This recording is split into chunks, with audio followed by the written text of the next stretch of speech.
Tata gold का ही share holder हो तो दोस्त इस कंपनी के बारे में कहा जाए ना तो 11 रुपये से 66 पैसा है दोस्त टाटा गोल्ड का स्टॉक्स में। तो यहाँ पर कहा जाए दोस्तों तो स्टॉक्स में 6 मंथ का रिटर्न देख सकते हो कि कैसा है। तो यहाँ पर कहा जाए तो 25% का ही रिटर्न है दोस्त इसका। कहा जाए तो इस कंपनी का स्टॉक्स में कहा जाए ना दोस्तों तो रिटर्न देख सकते हो कि कैसा है इसका।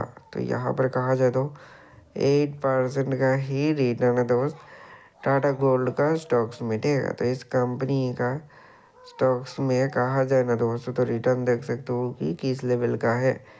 तो यहाँ पर कहा जाए तो 10% का ही रिटर्न है दोस्त टाटा गोल्ड का स्टॉक्स में, ठीक है। तो यहाँ पर कहा जाए तो रिटर्न देख सकते हो कि कैसा है। तो इसका रिटर्न तो आई होप आपको समझ आ ही गया है कि कैसा रिटर्न दिखने को मिल रहा है।